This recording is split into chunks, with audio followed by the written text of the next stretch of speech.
कभी कोई ऐसा मोमेंट हुआ कि किसी लिसनर का कॉल आया और उसने आपके दिमाग को पूरा हिला के रख दिया, यार ये क्या बात कर रहा है, क्या करूं मैं इससे, कुछ भी ऐसा? सर एक बहुत मोमेंट बार होता है जब हमारे पास कॉल आते हैं, कॉल से ज्यादा हमारे पास मैसेजेस आते हैं। अभी आपसे कोई एक कविता सुनना चाहूंगा, या फिर आप कोई शो जो आपने होस्ट करा तो कैसे किया आपने? हाँ, जब मैं इश्क वाला आनंद शो करता था तो वो बहुत पॉपुलर हुआ था दिल्ली में। तो उस वाले शो की एक हुकलाइन थी कि तुझे देखूं या तुझसे बातें करूं, बता मेरे महबूब मैं तुमसे क्या खता करूं। चाहूंगा कि जब आपने रेडियो शो की शुरुआत करी तो अलग अलग तरीके के शोज होस्ट करते होंगे, तो एक थोड़ा सा यहाँ पे डेमो देखना चाहेंगे। मैं वहाँ पे कोई एक शो होस्ट कर, वहाँ पे मैं एक शो करता था जिसका नाम था सुनहरे पन्ने। इश्क से रिलेटेड कोई अच्छी सी शायरी या कोई एक अच्छी सी कविता हो जाए। जब भी तुम मेरे करीब बैठती हो तो मुझे सुकून मिलता है। हमारे तुम्हारे दरमियान बातें कम होती हैं, लेकिन जो बातें हमारे बीच नहीं हो पाती, जो उसमें साइलेंस होती है, उसमें तुम्हारे हाथ में बंधी घड़ी और उसकी जो टिक टिक की आवाज होती है वो मेरा सुकून बन जाती है। क्या बात। सच कहूं तो तुम्हारे साथ मात्र बैठना ही मेरी मोहब्बत की निशानी है।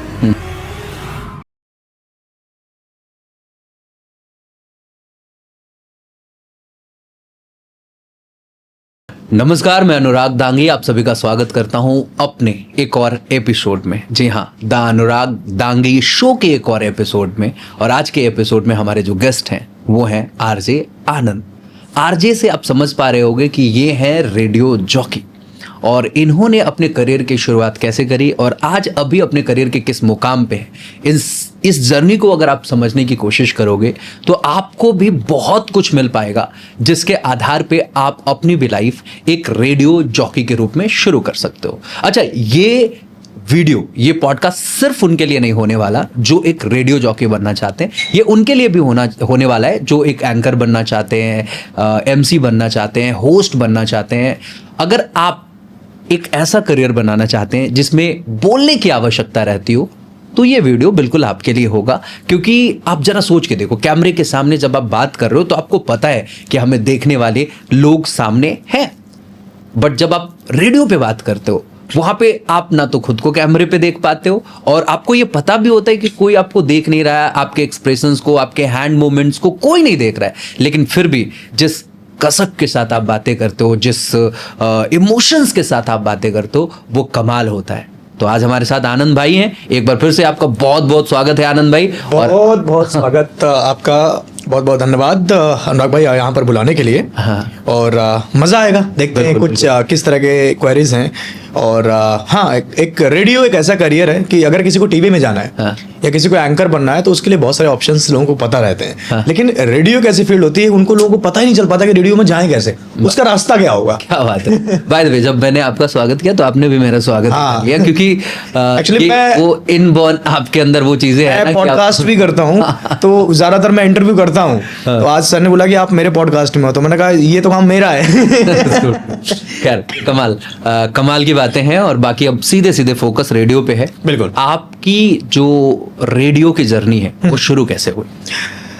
सबसे पहले रेडियो में आने के लिए मतलब कुछ मिथ हैं, मैं उन पे बात करूंगा। जैसे बहुत सारे लोग बोलते हैं कि मेरी आवाज बहुत अच्छी है, मैं शाहरुख खान की तरह आवाज निकाल लेता हूँ।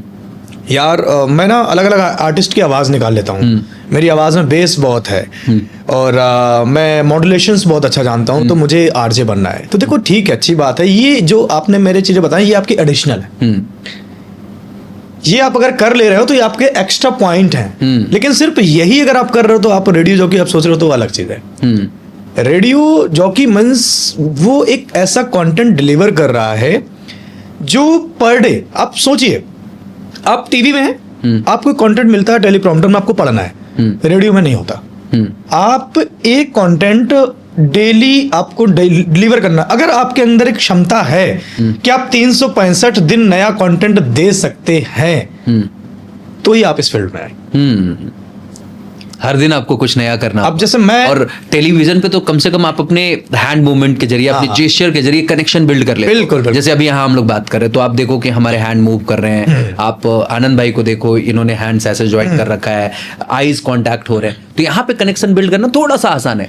और रेडियो पे ये थोड़ा चैलेंजिंग लगता होगा कि सिर्फ आवाज सुनाई दे रही है। बिल्कुल। और मुझे ऐसा लगता है कि आवाज में वो पावर है कि वो हर किसी को कनेक्ट कर सकती है, क्योंकि आवाज को मैं सोचता हूँ कि इस यूनिवर्स में सबसे पहले और सबसे आखिरी अगर कोई चीज रहेगी तो वो सिर्फ साउंड है। अब इमेजिन करिए कि लाइट नहीं होगी तो काम चल जाएगा, लेकिन अगर साउंड नहीं हो तो क्या होगा?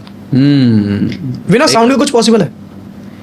क्या बात है, ये तो एक अलग डायरेक्शन आपने, पॉसिबल ही नहीं है। तो मुझे लगता है कि साउंड एक ऐसी चीज है कि जो हर किसी क्या चीज, मतलब आप लाइट के बगैर जीवन हो सकता है, लेकिन साउंड के बगैर पॉसिबल। आप अंधे लोगों को जब ट्रेनिंग दी जाती है तो उनको भी साउंड के आधार पे ही पूरी ट्रेनिंग दी जाती है। क्या बात है, कमाल है, आपने तो वे बड़ा अच्छा दर्शन। बहुत सारे रेप्टाइल्स ऐसे हैं जो देख नहीं सकते, वो सिर्फ फील करते हैं। तो साउंड सब कुछ है। मैं मानता हूँ कि साउंड इज एवरीथिंग। तो साउंड में मैं काम करता हूँ, मैं बहुत वो फील करता हूँ। आपने पहला सवाल पूछा था कि मेरे से शुरुआत कैसे की गई। तो रेडियो में आने के लिए आज की डेट में मैंडेटरी हो गया है कि आपको मास कम्युनिकेशन की होनी चाहिए, यानी कि आप उसके स्टूडेंट हो। मेरे टाइम पे भी था, लेकिन मेरे अंदर जिद थी कि मुझे करना है, और मैं ट्राई करते करते करते करते आ गया। सबसे पहले रेडियो में आने से पहले आपको क्लियर होना चाहिए कि आपको रेडियो में करना क्या है ना? सिर्फ आपको कोई सुनने में अच्छा लग रहा है इसलिए कि रेडियो करना है तो अलग चीज है ना? जब मैं रेडियो में आया तो मैंने आपको शुरू में बताया कि मुझे नीलेश मिश्रा जी बहुत अच्छे लगते हैं, और उनको जब मैं सुनता था मुझे ऐसा लगता था कि मैं इस तरह की कहानियां सुना सकता हूँ। क्या बात? मैंने कोशिश की, उस समय मेरा डिक्शन बहुत खराब था। बढ़िया वो बोलते थे ना, मतलब मेरा नाम है नीलेश मिश्रा और मैं कहानियां सुनाता हूं। गजब, मतलब ओहो क्या बात है। वो आवाज जैसे ही आप ये लाइन यूज कर रहे हो वो बैकएंड में चल रहा है। ये कमाल है साउंड का। ये है यूपी की कहानियां, यहाँ पर आप अपनों से मिलते हैं। क्या बात? याद शहर की कहानियां, तो वो एक अलग वे होता है। तो वो सुन सुन के मतलब थोड़ा मुझे लगा कि मुझे करना चाहिए। करियर शुरू करने के लिए आज की डेट में देखो मैंडेटरी हो गया, तो आपको मास कम्युनिकेशन तो जरूरी है। सबसे पहले आप शुरुआत कर सकते हैं किसी भी शहर में आप हो, भारत के किसी भी शहर में हो। आज की डेट में हर शहर में एक रेडियो स्टेशन है, जिसको हम बोलते हैं कम्युनिटी रेडियो। छोटे छोटे कम्युनिटी रेडियो होते हैं। ये अगर वहां पे नहीं होंगे तो आपके आसपास कोई यूनिवर्सिटी है तो यूनिवर्सिटी के अंदर मैंडेटरी हो गया है, रेडियो रहता है। या कोई भी एक कम्युनिटी मीन्स कोई भी कम्युनिटी है तो वो रेडियो बना सकती है। 20 किलोमीटर 30 किलोमीटर के बाद एक दूसरा रेडियो स्टेशन बनाया जा सकता है। तो वहां पर आप अप्रोच करें कि मुझे एज एन इंटर्न काम करना है। वही बात कि आपकी ट्रेनिंग बहुत जरूरी है। एग्जैक्टली। आप सिर्फ सोचो, मैंने बोला ना कि आप बहुत अच्छा अजय देवगन की आवाज निकाल लेते हैं कि आपको दूसरे दिन माइक पर बैठा दिया जाए, तो अमिताभ बच्चन की आवाज तो निकाल लोगे, अजय देवगन की आवाज तो निकाल, लेकिन बोलोगे क्या भाई? सवाल यही है। सवाल यही है कि बोलोगे क्या? और हम रेडियो के लोगों के ऊपर एक सवाल आता है कि यार ये बोलते बहुत है, चटर चटर चटर चटर बोलते रहते हैं, लेकिन वो क्या बोलते हैं ये तो सुनो। क्या, लेकिन ये कितना कमाल बोल, आप जितने देर भी बोल रहे हैं कोई इंसान आपको सुन रहा है लगातार। ये बड़ी बात है ना? That's a great thing. Content creation अगर आपके अंदर है, मैंने बोला ना कि अगर आपके अंदर ये चीजें हैं, आपके मॉड्यूलेशन बहुत अच्छा है, आपकी आवाज बहुत अच्छी है, ये बहुत अच्छी बात है, आपका डिक्शंस बहुत अच्छा है, बहुत अच्छी है, ये आपके पॉइंट्स हैं जो आपके साथ ऐड हो जाएंगे। लेकिन आप कंटेंट डेली नया क्रिएट कर सकते हैं। आप इमेजिन करिए, मैं नाइट शो करता था, प्यार मोहब्बत की बातें, 365 दिन मुझे नई बातें बतानी है प्यार के बारे में। क्या बताऊंगा मैं? क्या बात है। अच्छा, ये जब प्यार मोहब्बत की बात करते तो मुझे मन करने लगता है सुनने का। आप कविताएं वगैरह भी करते थे, शेर व शायरी भी करते थे? हाँ, शुरुआत वहीं से होती है। अच्छा। तो शुरू में मतलब वही पहले खुद ही लिखना, क्योंकि देखो जो इंसान लिखता है ना उसको बोलने में बहुत डर लगता है। क्योंकि जिस इमोशन से उसने लिखा है ना, उसको ऐसा लगता है कि वही इमोशन सामने वाला समझ जाएगा, तो वो आपका पर्सनल होता है। So true. जब आप लिखते हैं तो बहुत पर्सनल लिख रहे होते हैं। आप ये कभी नहीं सोचे होते कि इसको मैं आगे चल के कमर्शियल करूंगा। जब आप कमर्शियल सोच के लिखते हैं तो वो इमोशन, आपको लैक ऑफ इमोशन मिलेगा। लेकिन जब आप पर्सनल होकर लिखते हैं तो वो कुछ ऐसा लिखता था, धीरे धीरे धीरे मुझे बोलने का मौका आने लगा। तो वहां से शुरुआत हुई, और 2019 मैं दिल्ली आ गया था। जाकिर भाई हम लोगों की बहुत इंस्पिरेशन रहे हैं मेरे जिंदगी में, बहुत इंस्पिरेशन रहे। और कमाल के इंसान, एक इंसान का मैं और नाम यहाँ पर ऐड ऑन करना चाहूंगा। मेरी जिंदगी का पहला पॉडकास्ट है जो मैं इस तरह बता रहा हूँ, तो मैं उनका नाम लेना चाहूंगा, संदीप माहेश्वरी सर। क्या बात है, कमाल। छोटा सा वाक्य शेयर करता हूँ। इलाहाबाद में था मैं। अपनी पढ़ाई छोड़ के मैंने डिसाइड कर लिया था कि मुझे रेडियो में काम करना है। इलाहाबाद से एक लड़का दिल्ली शिफ्ट होने वाला है, और उसने अपने घर वालों को नहीं बताना है, क्योंकि घर वाले इस बात से चिंतित होंगे, बेटा कहाँ रहोगे जाके, पैसे कौन देगा, हमारे पास तो इतने हैं नहीं, वहाँ कोई है नहीं, कहाँ रहोगे, क्या खाओगे। तो संदीप माहेश्वरी सर ने एक अपनी वीडियो में बोला था कि जब आप कोई एक गर्लफ्रेंड बनाते हो, जब आप ड्रिंक करते हो, जब आप कुछ ऐसी गलत चीजें करते हो तो आप अपने पेरेंट्स से पूछते हो? सही बात है। अगर नहीं करते हो तो अच्छी चीजें करने से पहले क्यों पूछ रहे हो? क्या बात? उनको हैडल्स क्यों बना रहे हो अपनी लाइफ का? So true. वो एक मेरे माइंड में ना क्लिक हुआ कि यार गलत चीजें तो देखो हर कोई करता है, अब वो करने से पहले आप अपने पेरेंट्स को इन्फॉर्म नहीं कर रहे हो तो कुछ अच्छा करने से पहले उनकी परमिशन क्यों चाहिए आपको? So true. आप कॉन्फिडेंस हो ना कि आप कर लोगे, कॉन्फिडेंट हो आप कर लोगे, तो क्यों? वो मुझे वहां से पुश मिला, तो मुझे लगा कि यार कहाँ जाया जाए। जाकिर भाई को अब मैं यहाँ पे कोट करूंगा, तो जाकिर भाई ने कहा था कि यार छोटे शहर का मतलब अगर आप कुछ नहीं बन सकते तो बड़े शहर का गली का कुत्ता भी बनना ठीक रहता है। तो मुझे क्लियर हो गया कि यार मैं दिल्ली चलना चाहिए, क्योंकि मैं इलाहाबाद शहर में था। इस शहर की दो चीजें बहुत खास है। ये लेकिन यहाँ पे जो जाकिर भाई की बात आपने हाँ, कही कि ये एग्जैक्ट मुझे याद नहीं है क्या है, लेकिन उन्होंने कोई ऐसी बात बोली थी कि छोटे शहर का ऐसे आम बनने से अच्छा है कि बड़े शहर का गली का कुत्ता बन के रहो तो ज्यादा बेस्ट होगा। वहां का कुत्ता बन के रहो, कम से कम बड़े शहर का तो हूँ यार मैं, छोटे शहर का नहीं हूँ मैं। हाँ नहीं, ये मैं दर्शन की बात करो, फिलोसफी की बात करो। नॉर्मल लोगों को आपने ये बोलते हुए सुना होगा कि यार बड़े शहर में कहीं एक छोटी सी जिंदगी जीने से बेटर है कि छोटे शहर में एक राजा की तरह जियो। और ये दर्शन को इस बंदे ने पूरा का पूरा चेंज किया, और इसने आपकी लाइफ में एक जबरदस्त इम्पैक्ट बिल्कुल है। कमाल है। इसको मैं इस रूप में देखता था कि मैं कानपुर में काम करता हूँ, मान लो मैं इलाहाबाद में काम करता हूँ, वहां पे आरजे बन गया तो मुझे सिर्फ कानपुर के लोग सुनेंगे, इलाहाबाद का मतलब सिर्फ इलाहाबाद के सुनेंगे। अगर मैं दिल्ली में साउंड करेंगे तो पूरा भारत सुनेगा मुझे। क्या बात है। मुझे हो सकता था कि इलाहाबाद में 1 साल पहले मिल जाता, लेकिन मुझे ये भी क्लियर था कि हो सकता है कि दिल्ली जाने पर मुझे 3 साल लग जाएं, लेकिन 3 साल की जर्नी में अगर मैं दिल्ली में बोलूंगा तो मेरा पूरा इंडिया सुनेगा। क्या बात है। अगर आप दिल्ली में फेमस हो गए तो आप मतलब फेमस होने के लिए नहीं, लेकिन एक था कि अगर मतलब एक करियर में अगर आप यहाँ काम करने लगे तो आप पूरे इंडिया को वहां से रिप्रेजेंट कर सकते हो आसानी से, आपके लिए इजी रहेगा, रास्ते खुल जाएंगे। अगर कभी टचवुड ऐसा हो भी ना, अगर दिल्ली से वापस इलाहाबाद गया तो आप ये बोलोगे मैं दिल्ली में काम करके आऊँ, तो आपके लिए अलग हाँ एक वैल्यू। ये सारी चीजें चल रही होती हैं जब आप शुरू काम करने वाले होते। तो वो सोच के मैं दिल्ली आ गया था, थोड़ा सा मेहनत की, बहुत सारे चीजों लोगों से कनेक्शन बनाया, तो मुझे मारवा स्टूडियो में मौका मिला। ओके। संदीप मारवा जी का एक आफ्ट करके यूनिवर्सिटी है, वहां पे मुझे मौका मिला, और वहां पर एक गीत मैम है, भारती सर हैं, तो उनके अंडर में रह के मैंने ट्रेनिंग शुरू की अपने रेडियो की। तो उस समय मेरे लंबे लंबे बाल थे, तो अभी आप मानोगे नहीं कि वो मेरे डायरेक्टर थे एक टाइम पे, और मैंने उनको अपने पॉडकास्ट में बुलाया था। मैं उनके इंटर्न बन के गया था, तो मैंने उनके वहाँ पे बात करी, तो मैंने कहा सर आपको लगा था मुझे देख के कि मैं ये कर पाऊंगा? कह रहे यार जब तुम आए ना था, क्योंकि हमारे यहाँ हर बैच में 55 लड़के आते हैं। मैंने कहा ये भी वैसे ही आया, ये चला जाएगा। लेकिन जब मैंने काम शुरू किया, आप मानोगे नहीं, आकर मैं सिर्फ 2 महीने में पूरी एडिटिंग, पूरा सारा कुछ समझ गया था। बस 2.5 महीने होते होते मैंने अपना पहला शो लॉन्च कर दिया था रेडियो में एज एन इंटर्न। क्या बात है। अब वहाँ पे जबकि शो मिलते थे सिर्फ रेडियो जॉकी जो पेड होते थे, मुझे पैसे नहीं मिलते थे उसके, क्योंकि मेरे पास ऑप्शन नहीं था, मुझे करना है कैसे करना है बस, मतलब हाँ एक स्टार्ट कहीं से तो मिलनी चाहिए। हाँ, लाइफ में बहुत सारी चीजें करो, लेकिन एक टाइम पे एक काम करो। हाँ, ये मेरे लाइफ का मोटिव था कि मैं बहुत सारी चीजें करता हूँ, लेकिन एक टाइम पे एक काम करता हूँ। तो मेरा पूरा था फोकस कि सबसे पहले अपनी जगह बनानी है यहाँ पर। कैसे बनेगी, उसका एक ही ऑप्शन है कि आप मेहनत ज्यादा करो, दूसरों से ज्यादा करो। तो बस वो करते करते करते। तो उस स्टूडियो में आपका जुड़ाव कैसे हुआ? आपने वहां पे कोई कोर्स ज्वाइन किया था? हाँ, इसके पीछे भी एक कहानी है कि मैं दिल्ली NCR में आज मुझे लगभग हर एक रेडियो स्टेशन पे लोग जानते हैं, इसलिए नहीं कि मैं आरजे हूँ, इसलिए कि मैं हर रेडियो स्टेशन पे इतनी बार अपना CV लेकर गया था। ओके। इतनी बार मैं गया था। सरिता विहार में बिग FM का रेडियो था, मैं रेडियो सिटी गया, रेड FM गया, तो हर कोई यही बोलता था कि मास कम्युनिकेशन है, नहीं है बाहर जाओ, मास कम्युनिकेशन है, नहीं है बाहर जाओ। एक सुलक्षणा मैम है बिग FM की, उस समय HOD हुआ करती थी। मैं गया था ऐसे ही, तो वहाँ बैठा था, मैं दूसरी बार गया था, तो वहाँ मुझे गार्ड ने बोला था कि आज मैम नहीं आई है भैया, कल आना। मेरे दिमाग पता नहीं, कल मैं फिर पहुँच गया, तो 2-2:30 बजे पहुँच गया, और 5 बजे तक मैं वेट करता रहा। करते करते मैम आई। क्या हुआ बेटा आपको? मैंने कहा मैम मिलना था मुझे, कि बताओ। मैंने कहा मैम मैं ऐसा ऐसा करके है, मेरा पूरे सारे कुछ बता दिया मैंने 5 मिनट में, मेरा सपना है, मुझे ऐसा करना है। और बोलते समय कम से कम 20 गलतियाँ मैंने डिक्शन में कर दी। उत्तर भारत की हो तो आपकी डिक्शन खराब होगा। अब शाह साहब को नहीं पता होगा, जा नहीं पता होता, ये हमें पता ही नहीं था, हमको किसी ने बोले नहीं कि ये भी होता है। तो उन्होंने सुनते रहे, फिर उन्होंने बोला कि बेटा तुम चाहते हो करना, बहुत अच्छी बात है, लेकिन अभी तुम बेसिक में भी नहीं हो। मैंने कहा मैम कैसे? मैं तो बहुत अच्छा बोल लेता हूँ, मैं सारी चीजें, मैंने ये किया है, मैंने ये इवेंट, तब तक मैं इवेंट्स बहुत कर चुका था, लाइव इवेंट्स मैंने ये हासिल किया। कह रहे बेटा तुम जो बोल रहे हो ना, तुम जा रहे हो बोल रहे हो। हाँ, जा रहे हो को वो मेरे को क्लिक हुआ। मैंने कहा मैम प्लीज आप मुझे अपने अंडर में रख लो, मैं सीख लूंगा। हाँ, वहां से उन्होंने मुझे एक नंबर दिया, मिस्टर गगन। हाँ, उन्होंने मुझे कनेक्ट कराया मार्वल स्टूडियो से कि आप वहाँ जाइए। उनके थ्रू मुझे वहाँ पर एंट्री मिल गई।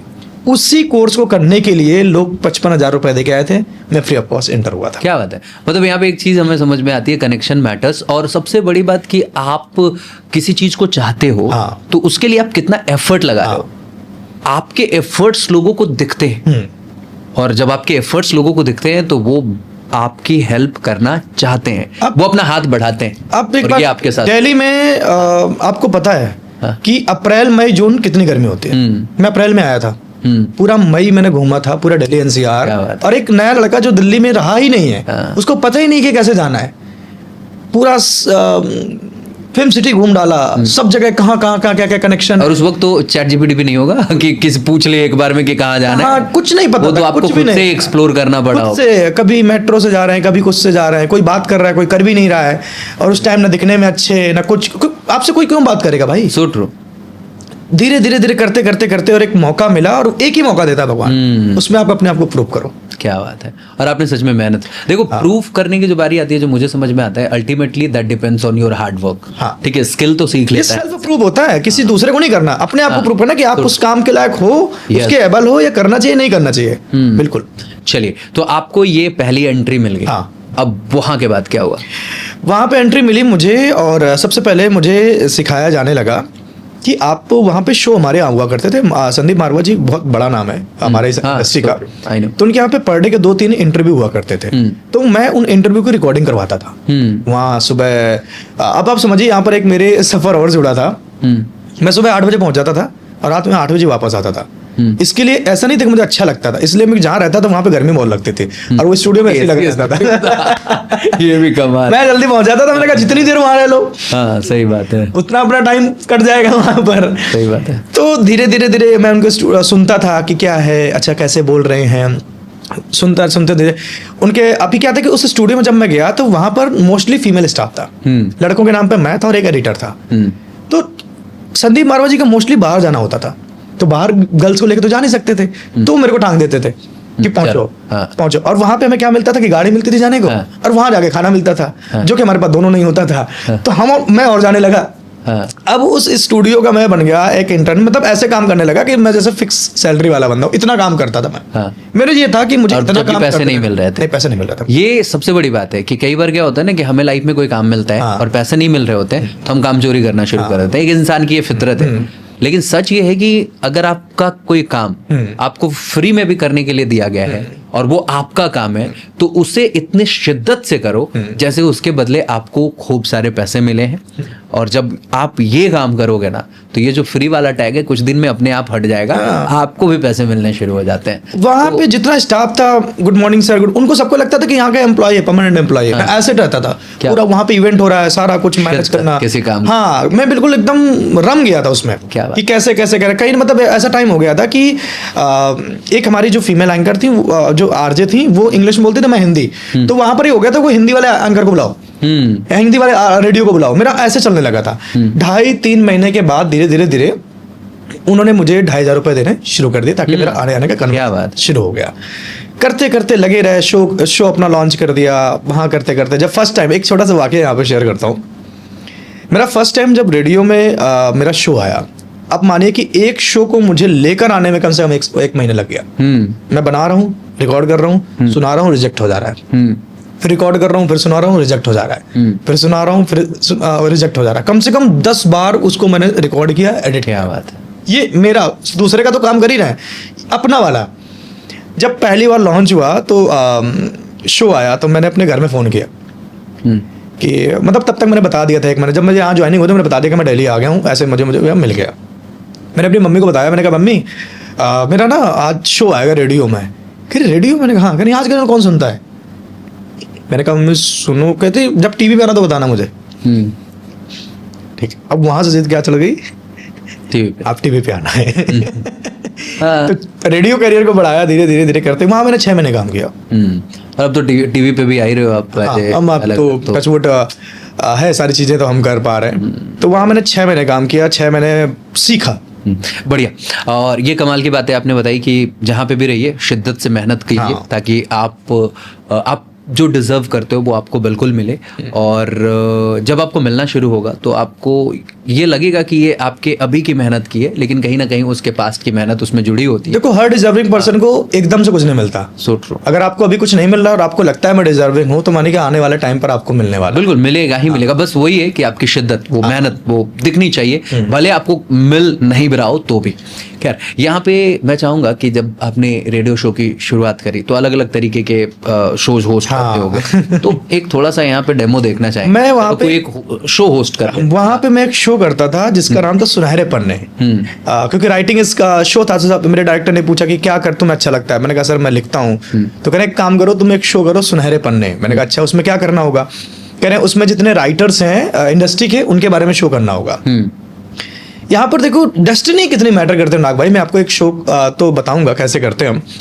यहाँ पर मैं एक शो रिकॉर्ड कर रहा था अपना। वो शो मैं इनके बारे में रिकॉर्ड कर रहा था। देखो मेरे दिमाग से उनकी फोटो, मेरे चेतन भगत जी के बारे में। बहुत अच्छे राइटर थे उस टाइम, वो बूम में थे 2019 में।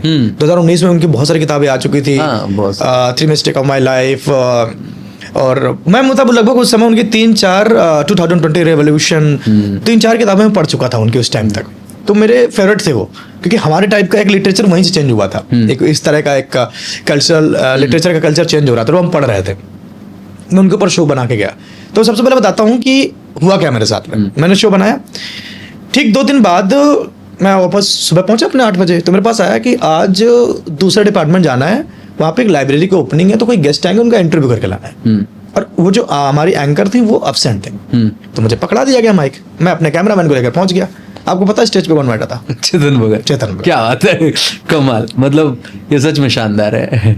और मैं 2 दिन पहले उनके बारे में शो कर रहे थे, पूरी रिसर्च करके बैठा था। क्या बात है, ये कमाल कनेक्शन है। ये यूनिवर्स का कनेक्शन, ये मेरा नहीं है।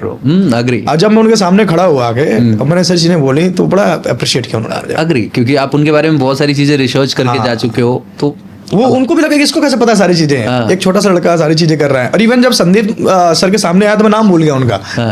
मैंने कहा मेरे साथ हैं ऑफ्ट के फाउंडर, और इन्होंने बहुत काम किया है। बेटा मेरा संदीप मारवा नाम है।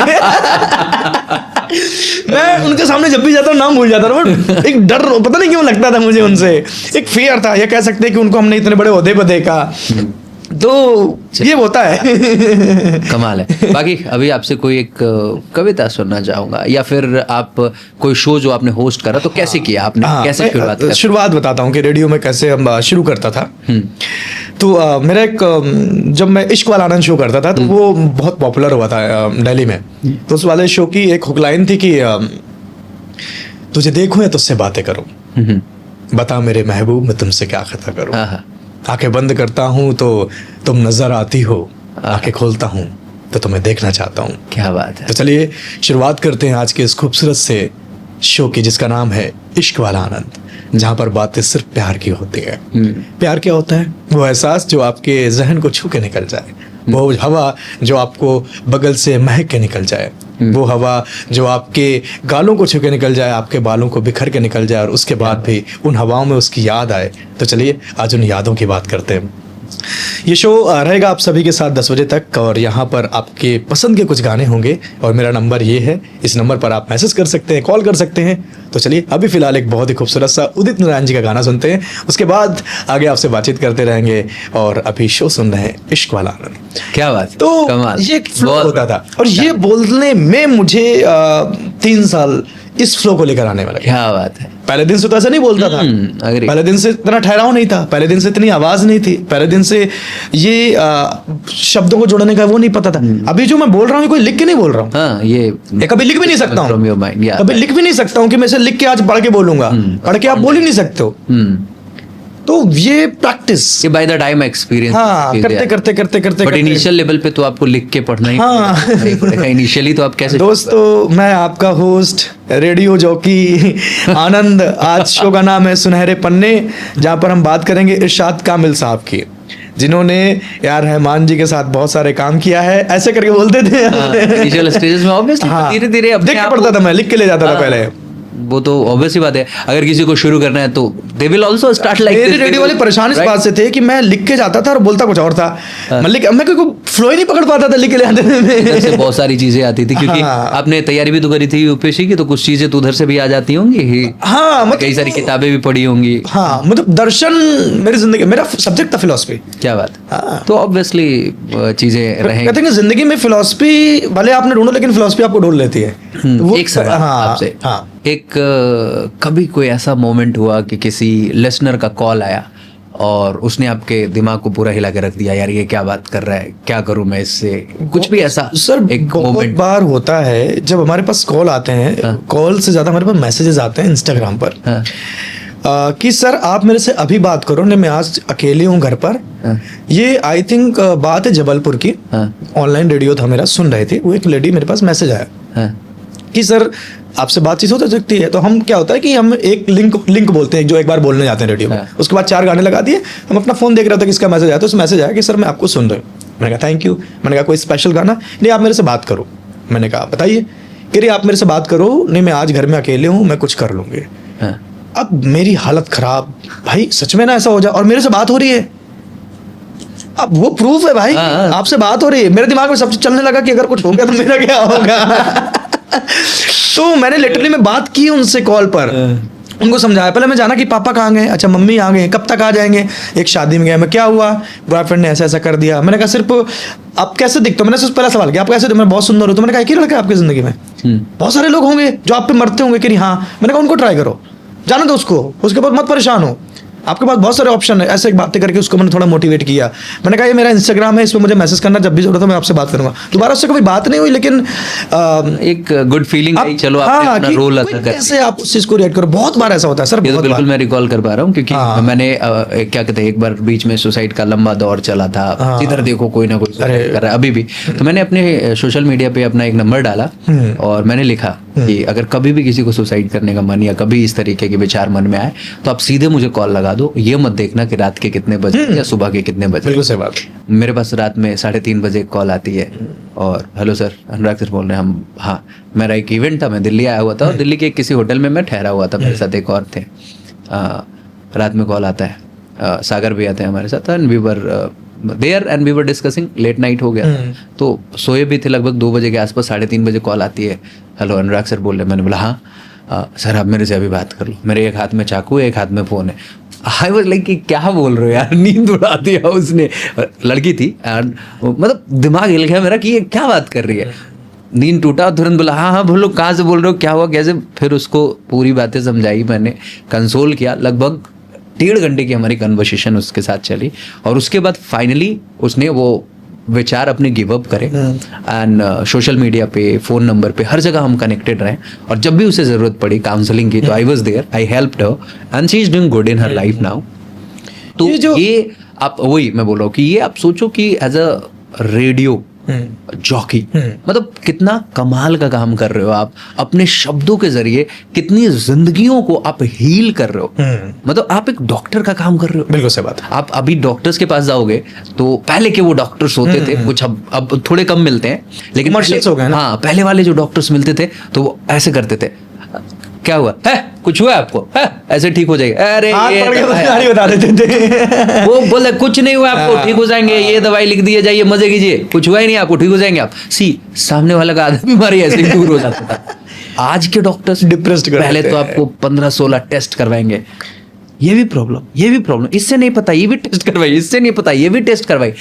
मुझे नहीं पता ये कितना सही है गलत, मैं इस पे कोई कमेंट नहीं करूंगा, बट जेन्युइनली ये जो डॉक्टर्स का काम जो पहले डॉक्टर्स किया करते थे, जेन्युइनली वो बैठ के सुनते थे, क्या होता है, ऐसे होता है आपको, अच्छा और क्या क्या होता है। पहले के डॉक्टर्स ऐसा करते थे जेन्युइनली, कुछ अभी भी करते हैं, अब के डॉक्टर्स नहीं करते। तो ऐसी स्थिति में मुझे लगता है कि एक रेडियो जॉकी की जो रिस्पॉन्सिबिलिटी है वो बहुत बड़ी हो जाती और आप उनको हील कर रहे हो, तो ये सच में कमाल का प्रोफेशन है। अगर आप में से कोई भी इंसान एक रेडियो जॉकी बनना चाहता है, अभी के दौर में मैं तो एक बेटर सजेशन दूंगा, अगर आपको कोई अपॉर्चुनिटी ना मिले, कहीं कुछ नहीं समझ में आए, आज के दौर में वही रेडियो जॉकी का जो प्रोफेशन है वो पॉडकास्ट का रूप ले चुका है। स्पॉटिफाई हो गया, आपके पास क्या कहते हैं, यूट्यूब खुद है, यूट्यूब पे भी डाल सकते हो, ऑडियो पॉडकास्ट बना सकते हो, वीडियो छोड़ दो, ऑडियो पॉडकास्ट बना सकते हो। कुछ नहीं समझ में आए, अगर आपकी आवाज बहुत अच्छी है, प्यारी आवाज है, उसे आप अपने फोन में रिकॉर्ड करो।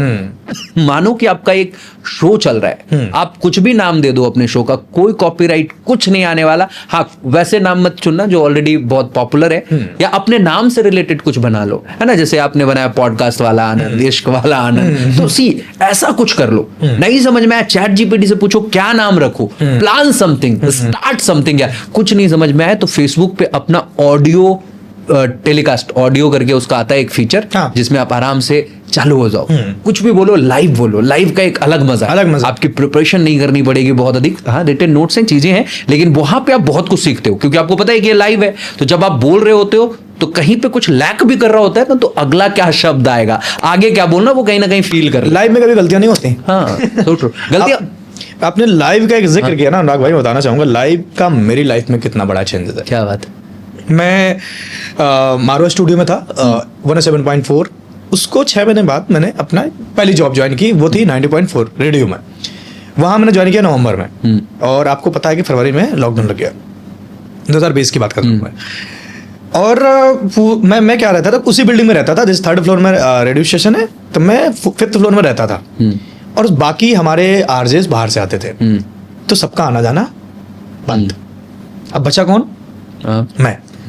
तो मैं रेडियो का जनरेटर चालू से करने से लेकर झाड़ू पोंछा, वहां पे सारा कुछ मैं करता था। क्या बात है। वो मैं इसलिए मैं टेक्निकल बहुत स्ट्रांग हो गया।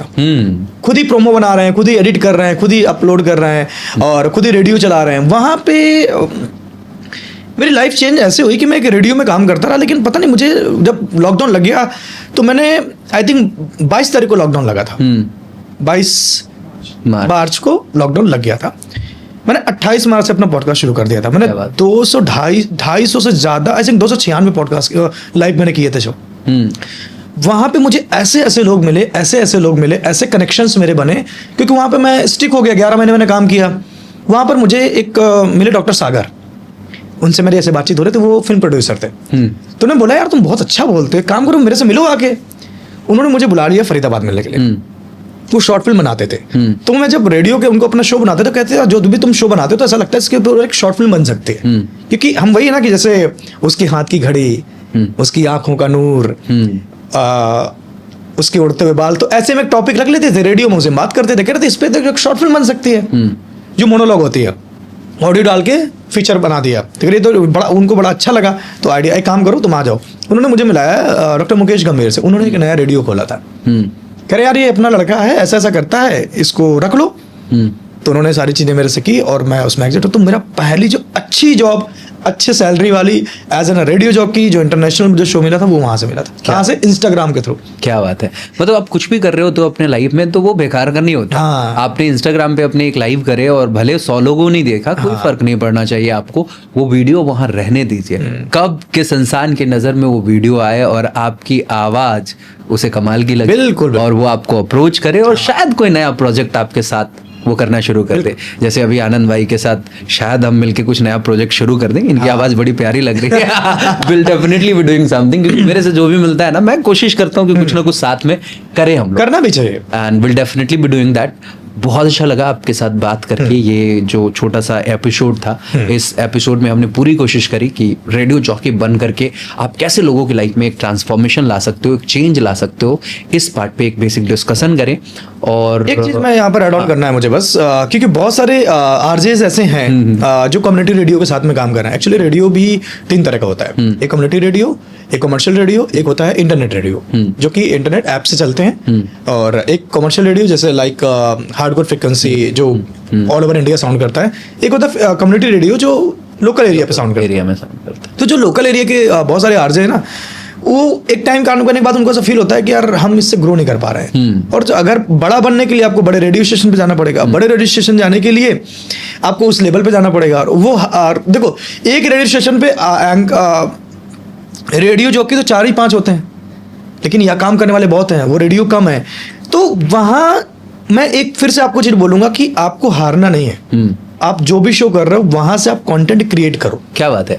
आपकी पहचान आज की डेट में जिस भी रेडियो को आप आरजे को जानते हो ना, उसमें मोस्ट प्रोबेबली उनको आप इसलिए जानते हो क्योंकि उनकी आपने वीडियो देखी है। हाँ, सोशल मीडिया पे कहीं ना कहीं वो नजर आ रहा है। वो आप आपने किसी का भी प्रेजेंस नाम क्रिएट ले। करना बहुत जरूरी है। हाँ, आरजे रौनक हो गए, आरजे हाँ। नावेद हो गए, आरजे प्रवीण हो गए, आरजे कार्तिक हो गए, हाँ। ये जितने भी लोगों को आप कहीं ना कहीं जानते हो, और आपने कहीं ना कहीं उनके सोशल मीडिया पे वीडियोस देखे हैं, कंटेंट बहुत क्रिएट बड़ा उनका योगदान है। और सबसे बड़ी बात, अगर आप एक आरजे का टैग लगा लेते हो और उसके बाद आप कंटेंट क्रिएट करते हो, तो लोगों के माइंड में पहले से ही आता है कि ये अथॉरिटी वाला बंदा इसका फायदा मुझे वेडिंग्स में होता है। हाँ हाँ, ये आरजे सही बात है कि आरजे यार ये RJ है और आरजे हमारे वेडिंग में आ रहा है। मुझे स्टाइल भी पता है कि कैसे बात करनी है। So true.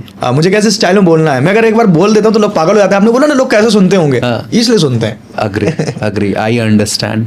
एंड ये सबसे अच्छा सजेशन मुझे लग रहा है कि आप जितने भी लोग हो, अगर आप एक आरजे बनना चाहते हो, you start your career as an RJ. आप अपने लोकल कम्युनिटी रेडियो से शुरुआत करो।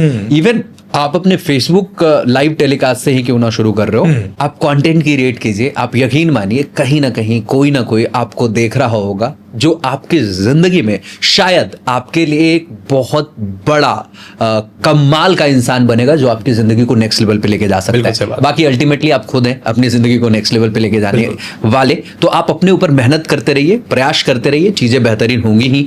बाकी आनंद भाई जब हमारे पास हैं, और ये पॉडकास्ट वाला आनंद और इश्क वाला आनंद, तो इश्क वाला आनंद थोड़ा ज्यादा मुझे अट्रैक्ट कर रहा है। तो इश्क से रिलेटेड कोई अच्छी सी शायरी या कोई एक अच्छी सी कविता हो जाए, और उसी के साथ मैं चाहूंगा कि इस पॉडकास्ट को आप अपने अंदाज में वाइंड अप करना। ओके, सो मैं जो रील्स बनाता हूँ अपने, मेरा इंस्टाग्राम हैंडल है इश्क वाला आनंद। वहाँ पे पर डे में एक रील डालता हूँ और वहाँ पर वही थॉट्स होते हैं जो मुझे अच्छे लगते हैं।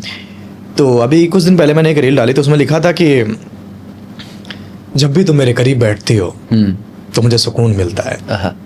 हमारे तुम्हारे दरमियान बातें कम होती हैं, लेकिन जो बातें हमारे बीच नहीं हो पाती, जो उसमें साइलेंस होती है, उसमें तुम्हारे हाथ में बंधी घड़ी और उसकी जो टिक टिक की आवाज होती है, वो मेरा सुकून बन जाती है। क्या बात। सच कहूँ तो तुम्हारे साथ मात्र बैठना ही मेरी मोहब्बत की निशानी है, और तुम्हारे साथ वो वक्त गुजारना ही मुझे सबसे ज्यादा खूबसूरत लगता है।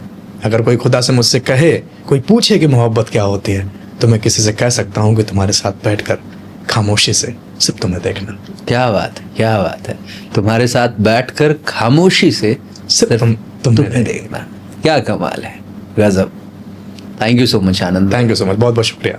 थैंक यू सो मच आनंद भाई, बहुत अच्छा लगा आप हमारे शो में आए। हमारे शो का नाम है द अनुराग दांगी शो। अब मैं चाहता हूं कि मानिए कि ये शो आपका है, आप अपने अंदाज में आज के इस एपिसोड को क्लोज करेंगे।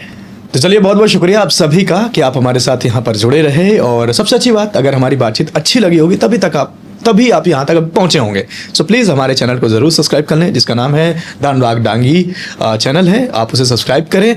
कमेंट्स में ज़रूर बताएं कि आपको सबसे अच्छा क्या लगा, यह मैं हमेशा पूछता हूँ। तो प्लीज़ आप हमें बताते रहें और हमारे साथ जुड़े रहें। बाकी और भी कुछ नए मेहमान आएंगे, उनके साथ भी आपको यहाँ पर कुछ अच्छे वीडियोस देखने को मिलेंगे। तो चैनल बहुत ज़्यादा खास है आपके लिए। आज के लिए इतना ही, नमस्कार। क्या, थैंक यू सो मच।